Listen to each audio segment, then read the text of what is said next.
Hi everyone, Frank DiMora with the Last Chronicles of Planet Earth. Today is May 26, 2011.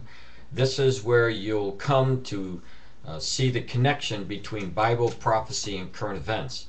And if you'd like a full detail of the prophecies in the last days, I recommend that you go and download my book called The Last Chronicles of Planet Earth. You can get this book for free. Download it today for free at my website. Just go to www.bibleprophecyman.com, and when you're there you'll see the front and the back cover of the book.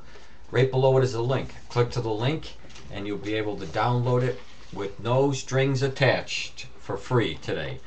And what I'm going to be discussing right now is some of the news that I've been covering that has to do obviously with Israel. And it has to do with a few prophecies. Number one, as I discussed yesterday, was Zechariah 12:3, where all the nations are coming against Israel in the last days. There's a warning against any nation that actually burdens themselves with Jerusalem.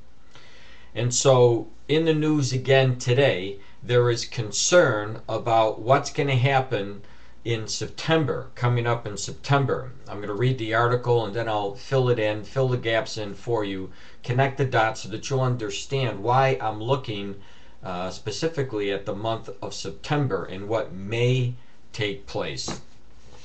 Now, the article that came out today is talking about Tony Blair, and Tony Blair is one of the quartet leaders. He's one that's from the European Union.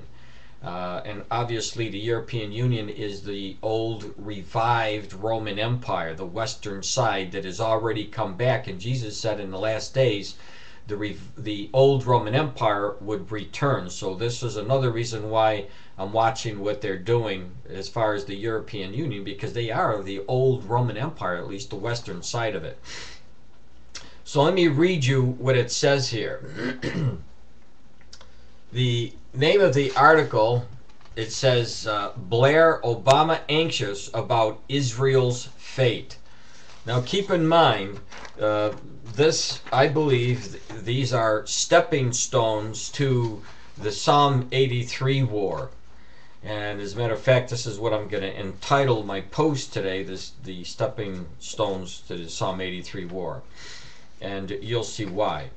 Let me quote. It says, Middle East envoy Tony Blair said Thursday that he believes that President Barack Obama launched his peace initiative out of concern for what might happen to Israel if the Palestinian statehood is endorsed by the UN General Assembly. Now, what he was talking about is the PLO know that the peace process is dead. And so they are looking now, as I said yesterday, to the UN come this September to try to make a resolution so that the Palestinian state would be born as the Jewish state was born in 1948. In other words, the Palestinians would be recognized by the UN. They would say, yes, you're a state. Now that would cause immediate problems because they have no land. So claiming that they're a Palestinian state is almost like saying, well, we're going to give you land, and obviously that would cause major problems. Let's go on. And I quote, speaking to an audience in the Middle East focused business leaders at the London's Royal Institute, the former Prime Minister said that Obama was frankly worried about the position that Israel is in. And they are in a weird position because all of the nations are starting to come against them because of the peace policy. And according to the world's view, Israel protecting themselves is causing Israel to be isolated from the rest of the world. And obviously, if you know Zechariah 12:3, this is exactly what it says there, that all the nations would come against it. Goes on, Blair described Obama's initiative rejected by the Israeli leader Benjamin Netanyahu as an attempt to fill a vacuum, which he sees as dangerous, particularly dangerous for Israel in the run-up to September, when the assembly is expected to take up the issue of the Palestinian statehood during the UN annual meeting. Such a vote would be potentially damaging for the United States and to Israel. Although the move is largely symbolic, the U.S. can veto any such move in the Security Council. The lopsided vote in the General Assembly would leave Washington looking isolated while rallying anti-Israel sentiment in Europe and elsewhere. It's with an eye towards avoiding an embarrassing diplomatic showdown in New York that Obama has tried to prod both sides back to the bargaining table. Last week, the president endorsed Israel's 1967 borders with the mutual agreed land swaps, enabling Israel to keep some settlements as the basis of the future of the Palestine future in a bid to re-energize an anemic peace process. And at recent news conference in London, the president warned Palestinians that to take the United Nations route rather than in the path of sitting down and talking with the Israelis is a mistake. Blair, who represents the quartet of Mideast mediators, the U.S., the EU, which is the European Union, the United Nations, and Russia, didn't expectedly say what that thought of consequences of the UN-backed Palestinian statehood might be. But it seemed to predict a rough road ahead. And this next sentence particularly pay attention to. It says this: I do think, especially with what's coming up in September, we're going to live in very interesting times. Now, I found this to be a very interesting statement by Blair, because September could be the pinnacle point that could bring all of this to head. And if it does get worse, if they go in there, as I said before, if the UN adapts this resolution and says that yes, the UN is going to make the Palestinian state, we may see war in September. Now, I'm not saying we are, I'm saying we may see war. It just depends on what happens. But it is another stepping stone closer to that Psalm 83 war, because we know what's happening right now is the Palestinians are fed up with the peace process. That peace process is dead. And when you're talking about peace and safety, obviously we're hearing the words peace and safety almost every single day on the news now. Someplace in the news you'll find the Israel and the Arabs talking peace and safety. This is exactly what Jesus told us to be looking for in 1 Thessalonians 5:3, when it says, when they shall call peace and safety, then sudden destruction will come. Well, is the sudden destruction that Paul was talking about, that Jesus gave to him as an insight to the future, is that going to happen in September? I don't know. All I know is, I'm going to quote again, I do think especially what's coming up in September, we're going to be living in very interesting times. Now, September, you have to understand, is in the past, as I said yesterday, that Israel's found itself in many wars. And Yom Kippur War, they struck on a Jewish holiday. And we believe that Jesus is going to come back during the feast, one of the feasts, again, like he fulfilled the first 4 feasts. There's 3 feasts left that haven't been fulfilled by the Lord, and that will be fulfilled. Those 3 feasts will be fulfilled when he returns. Now, when he returns, the beginning of the return will be for the calling away for the church. Now, what's interesting is this September is again the Jewish feast. September this year, this Rosh Hashanah, well, you won't find that word Rosh Hashanah in the Bible, but it, excuse me, the Bible refers to this holiday as a Yom, I'm going to pronounce it for you, Yom HaKikkuran, the Day of Remembrance, or many know it as Yom Teruah, which is Teruah. And I'm going to put this at my website so you can see it and read it for yourself.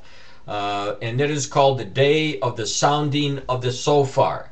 The holiday is you'll see this, that was given to the Israelis by God in Leviticus chapter 23 verses 24 through 25. Now, in September, in Rosh Hashanah, you have to see that they're going to blow this shofar. Now, the shofar is a ram's horn. They blow this horn, all right, the trumpet, the horn. Now, we believe when the Lord is going to come back, just like it says in 1 Corinthians chapter 15, verses 51 through 52, and also in 1 Thessalonians chapter 4, verses 16 through 17, you will hear the Lord blowing the trumpet. The Lord is blowing the trumpet, calling the church up to him in heaven. In other words, he's going to rapture the church, and it will be instituted by the Lord coming with a great shout, the voice of the trumpet. Okay?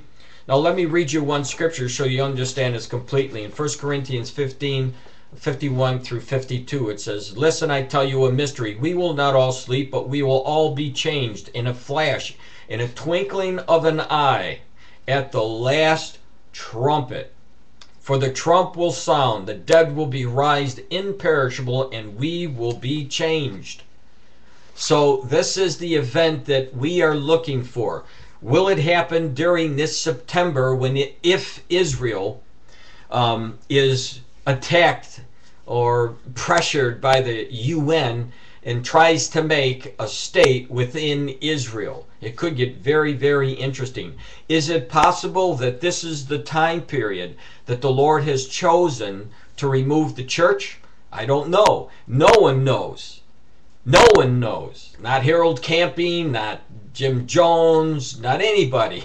Nobody knows. But what the Lord told us is that we need to be on the watch. We need to be watching, because we know that he's going to come back. Those feasts, the 3 left, are going to be fulfilled, and it starts with the, if you want to call it the Rosh Hashanah or the Yom Teruah, which is the blowing of the shofar, or the catching away of the bride of Christ into heaven.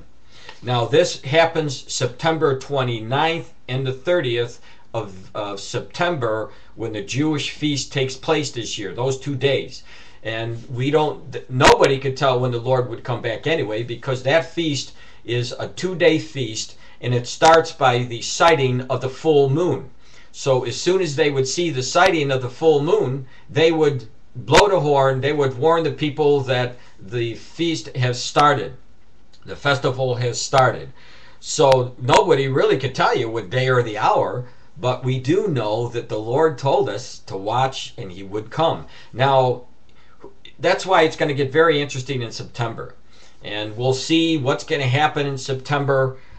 You just should always be ready, especially when it comes around September, because just like Jesus fulfilled those 4 spring holidays, that he is also going to fulfill the last 3, which are the Rosh Hashanah or Yom Teruah,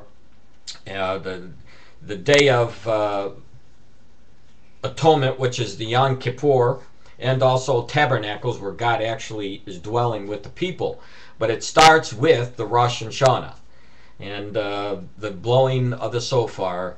So let's just see what the Lord is going to do. Is he going to come back? Man, it would be a blessing if that happened, to remove the church. And if it doesn't, you still need to go on. The Lord said, "Occupy until I come." In other words, go about your life, do what you need to do for the Lord, and wait for the Lord, and eventually he will come back. But the Lord is showing us that all the signs are here, and we know that it's near, even at the doors, just like he said in Matthew 24.